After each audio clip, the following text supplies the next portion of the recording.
प्रसंग चल रहा है प्रश्न उत्तर। साधक जो साधना में बढ़े हुए हैं वो भ्रष्ट क्यों हो जाते हैं? उनको भ्रष्ट देखकर हमारा उत्साह गिर जाता है कि हम कैसे साधना में चलें, जब ये दसियों वर्ष से साधना में लगे हैं और ये भ्रष्ट हो गए, गिर गए, पतित हो गए। तो इसका कारण क्या है? बढ़े हुई साधना में साधक भ्रष्ट क्यों हो जाता है? उत्तर, जो साधना का अभिमान करता है उसको गिरना पड़ता है। कीन होइस कबहू अभिमाना, शोक होवंचा कृपा निधाना। पहली बात, साधना में जो अभिमान है वो निश्चित आपको भ्रष्ट कर देगा, गिरा देगा। साधना को अभिमान से बचाने के लिए गुरु आज्ञा का पालन, शास्त्र आज्ञा का पालन और भगवत कृपा से साधना हो रही, ऐसा समझना चाहिए। वास्तविक भगवत कृपा से ही साधना हो रही, गुरु कृपा से साधना हो रही है।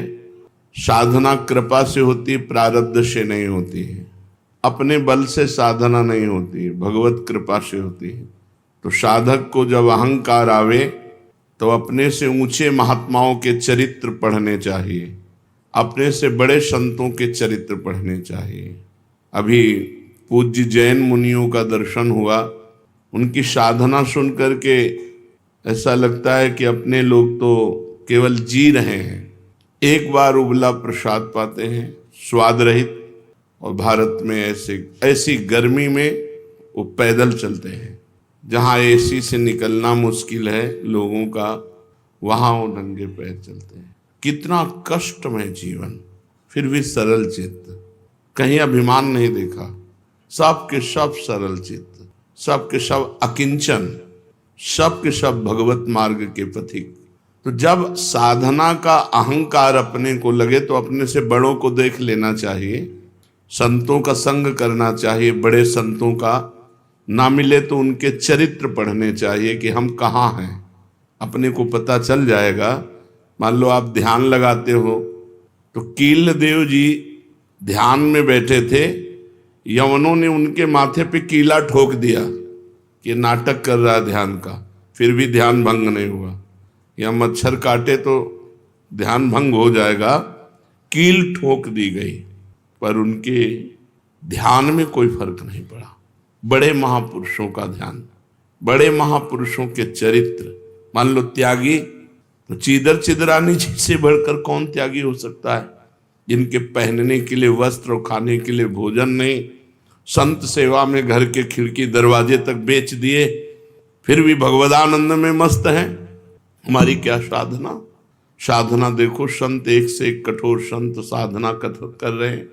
तो जब साधन का अहंकार जागे तो अपने से बड़े संतों के चरित्र पढ़ने चाहिए, भगवान से प्रार्थना करनी चाहिए। वैसे गुरु कृपा पात्र में साधना का अहंकार होता ही नहीं। जो गुरु की आज्ञा से साधना में होता है उसको अहंकार होता ही नहीं। उसको रहता है मेरे गुरुदेव की कृपा है, उन्हीं की आज्ञा से साधन शुरू हुआ है और उन्हीं की आज्ञा से चल रहा है, मैं तो केवल निमित्त मात्र हूँ, इसमें तो गुरुदेव की कृपा है। जो साधक अपना चुना हुआ साधन करता है उसमें जरूर अहंकार आ जाता है। मैं व्रतशील, मैं मौनी, मैं तपस्वी, मैं, फिर उसको गिरना पड़ेगा। ये माया बड़ी बलवती है। दैवी है सागुणमयी मम माया दुरत्या, बड़े बड़े ऋषि मुनियों को मोहित कर लेती है। तो यदि आप साधन का अहंकार करेंगे तो भ्रष्ट हो जाएंगे, पहला। दूसरा, आप साधन नहीं करते, साधन में पाखंड करते हैं, दिखावा करते हैं, अच्छे साधक नहीं हैं, तो आप भ्रष्ट हैं ही। तीसरा, आपको अपने साधन से बढ़कर सुख विषय भोगों में लगता है, इसलिए भ्रष्ट हो जाते हो। 3 कारण हैं जो साधक साधना में चलते हुए भ्रष्ट हो जाते हैं। उनमें 3 कारण है। पहला, साधना का अहंकार। दूसरा, साधना में पाखंड, दंभ, दिखावा। और तीसरा, साधना से सुख मिलने वाले भगवदानंद से बढ़कर सुख भोगों में देखना। इसलिए जो तुम्हारे उर में वासना है उसको भोगना पड़ेगा, तो आप भ्रष्ट हो जाएंगे। साधना प्राप्त किंचित सफलता यदि कहीं प्रकट कर दी जाती है तो देखा गया साधना बंद हो जाती है। ये बिल्कुल अक्षरशः समझिए, जो भी साधन कर रहे हैं गुप्त रखिए, उसे प्रकाशित मत कीजिए। सोने से लेकर शयन तक की दिनचर्या कभी अपनी किसी के सामने मत रखिए, गुप्त रखिए। बहुत लंबे समय तक आपका साधन भजन ठीक चलेगा। और यदि आपने अपनी साधना व्यक्त कर दी, 2-4 लोग बैठे हैं, उनसे कि आप क्या समझते हो, मैं 1 बजे रात्रि को उठता हूँ, ऐसा ऐसा करता हूँ, ऐसा ऐसा कर, वो बंद हो जाएगा, उठना बंद हो जाएगा, वो दिनचर्या बंद हो जाएगी। स्पष्ट लिखा हुआ है। तो इसमें लिखा है कि दूसरों को बताने के समय हमारे चित्त में अहंकार होता है, अंतःकरण में अहंकार स्फुरित होता है। मैं इतने बजे करता हूँ, मैं ये करता हूँ, मैं करता हूँ, इसके कारण उसकी साधना रुक जाती है। यदि उसे घुमा के वर्णन करे कि संतों ने कहा रात्रि के 1-2 बजे उठ जाना चाहिए, भजन साधन करना चाहिए, फिर ब्रह्म मुहूर्त में अमुक अमुक ऐसा साधना करना चाहिए, संतों ने कहा है। अपनी डायरेक्ट बात ना बतावे कि हमारी साधना क्या है। सदैव अपनी साधना को गुप्त रखे, भगवत चर्चा करे, संतों की बातें बताए। अपनी बात बतानी है तो किसी साधक ने ऐसा अनुभव किया, ऐसी बात बतावे। कभी अपने को उसमें सम्मिलित न कर ले कि मैं अपना अनुभव बताता हूँ कि ऐसी ऐसी दिनचर्या मेरी 10 वर्ष से चल रही। तो आप लिख लो, अगर 10 दिन के अंदर न रुक जाए तो हमें बता देना। चाहे जितनी हिम्मत कर लो, 10 दिन के अंदर रुक जाएगी, हम कह रहे, गारंटी। आप अपनी संपूर्ण साधना को किसी से बता दो, अगर 10 दिन के अंदर वो साधना न रुक जाए तो हमें बता देना। कभी भी किसी भी स्थिति में अपना रहस्य नहीं खोलना चाहिए साधना का, कि हम क्या साधना करते हैं, कितनी करते हैं, क्या करते हैं। कुछ अगर अनुभव के साधकों का मंगल हो तो उसे अन्य संतों के या साधकों के शब्दों में बोल दे, अपने डायरेक्ट ना खोले कि ये मेरी दिनचर्या है, ये मेरी साधना है। बताते समय ये भाव तो आ ही जाता है कि मेरा साधन अच्छा चल रहा है, तो इस मनोवृत्ति से कैसे बचें। ऐसी बात मन में आवे तब यही माने कि मेरा साधन गुरु कृपा से चल रहा है, भगवत कृपा से चल रहा है, और दूसरों का भी साधन भगवान जैसा चला रहे हैं वैसा चल रहा है। अभिमान करने की कोई जरूरत नहीं है। अभिमान की वृत्ति उदय होने ही ना दे। दूसरे जैसे भगवान चला रहे हैं वैसे चल रहे हैं, हमें जैसे भगवान चला रहे हैं वैसे हम चल रहे हैं। साधना करते समय मन में संकल्प विकल्प बहुत उठते हैं, इसके लिए क्या करें। वैसे साधना तो इसी बात की है कि कोई संकल्प न उठने पावे, पर यदि संकल्प उठे तो उसे पूरा होने न दे, उसे नष्ट कर दे। संकल्प उठे तो उसे पूरा ना होने दे, चाहे सत हो चाहे असत हो। नहीं, संकल्प बनना बंद नहीं होगा। और साधना है संकल्प रहित होने की। कोई संकल्प नहीं है, ना अच्छा ना बुरा। बोले हम आज से ये संकल्प करते हैं, आज से क्या संकल्प करते हैं, हमारा तो जीवन भर का संकल्प है कि भगवान का नाम न छूटे, बस उसी में। अभी तक नहीं पूरा हो पाया संकल्प, तो और संकल्प बना के क्या करें। भगवान का साक्षात्कार करना है, अभी तक नहीं पूरा हो पाया, तो और संकल्प बना के क्या करें। ये जो छोटे छोटे संकल्प उठते हैं, ये करना है, ये देखना है, ये सुनना है, ये भोगना है, इनको नष्ट कर दे। कैसे नष्ट होते हैं। नाम जप करते हुए इनकी उपेक्षा कर दे तो अपने आप ही नष्ट हो जाते हैं। नाम जप बंद ना हो और आप लगाव न रखें, जो अंदर मन संकल्प विकल्प दे रहा है, तो वो नष्ट हो जाएंगे। अगर परमार्थिक शुभ संकल्प कोई हो तो उसे आदर दे दो, नहीं तो परमार्थिक व्यवहारिक दोनों खत्म। बिना संकल्प के चलने दो।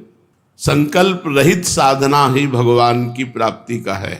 कोई संकल्प नहीं, कोई संकल्प विकल्प नहीं। इतना जपना ये भी संकल्प नहीं, निरंतर जपना है ये संकल्प। हमारे जीवन का लक्ष्य है एक भी श्वास खाली ना जाए, एक भी मिनट व्यर्थ ना जाए।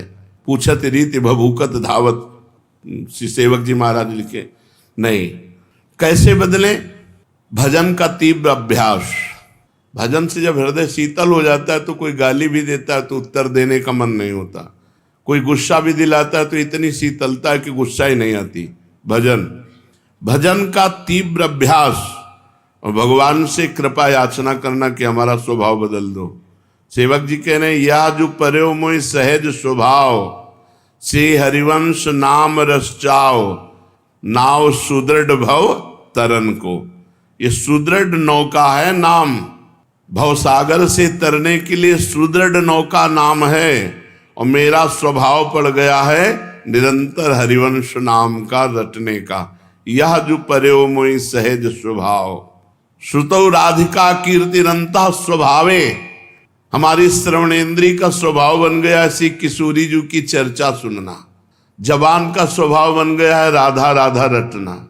हमारा स्वभाव तभी बदलेगा जब हम तीव्रता पूर्वक भजन में लगेंगे। एक महीने में एक बार गुस्सा होने पर एक महीने के भजन का फल ढक जाता है। 12 बार गुस्सा हो गए तो साल भर में तुम्हारे पास रह क्या गया।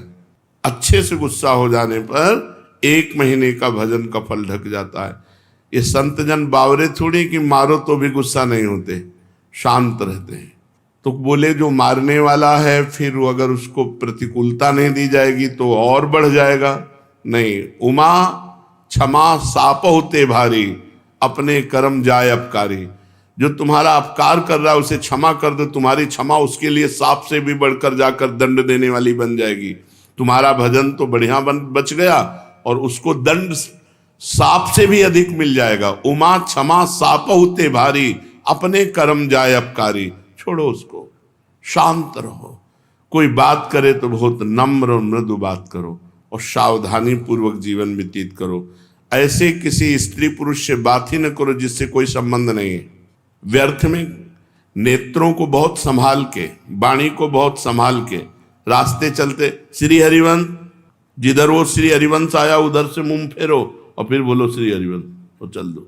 साधु का स्वभाव ऐसा नहीं होता। ऐसे करोगे फंस जाओगे, ऐसे करोगे फंस जाओगे। बिल्कुल नहीं फंसना। कोई श्री हरिवंश नाम के सहारे, राधा नाम के सहारे आपसे नेत्र मिलाना चाहता है, आपसे बातचीत करना चाहता है, बिल्कुल नहीं है स्त्री। और अगर स्त्री शरीर में है तो बोलना ही नहीं है। कोई पुरुष आपसे कह रहा है भाई जी श्री हरिवंश, बोलना ही नहीं। वो भले माने कि गुस्सा है क्या, पागल है क्या, सुनाई नहीं देता क्या, यही माने तो अच्छा है। ज्यादा अपने को प्रवीण संत न समझ ले, नहीं तो फंसने में देर नहीं लगती। माया फौरन फंसा लेती है, चित्त वृत्ति आकर्षित हो जाती है। इसलिए अपना स्वभाव बदले। भजन का फल है स्वभाव का बदलना। पूरी चेष्टा करता हूं साधना में, परिस्थिति में सुधार संतोषजनक नहीं आ रही, बड़ी निराशा छा रही है। जो साधक भगवान की कृपा का आश्रय लेकर साधना करता है, साधना में संलग्न है, प्रमाद नहीं करता, और ये स्थिति है कि संतोष नहीं हो रहा है, बढ़िया बात है। भगवान की कृपा का भरोसा करके साधना में कोई कमी नहीं पर संतोष नहीं हो रहा, ये बढ़िया बात है। संतोष होना बहुत हानिकारक है साधना में। साधना में असंतोष बढ़िया है। कभी संतोष नहीं, और भजन और भजन और साधन। संतोष हो गया तो मन कहेगा नियम तो पूरा ही हो गया, थोड़ी देर मनोरंजन कर लेते हैं। संतोष नहीं होना चाहिए, पर भगवान की कृपा का आश्रय और सच्चाई से साधना में लगन पूर्वक लगना।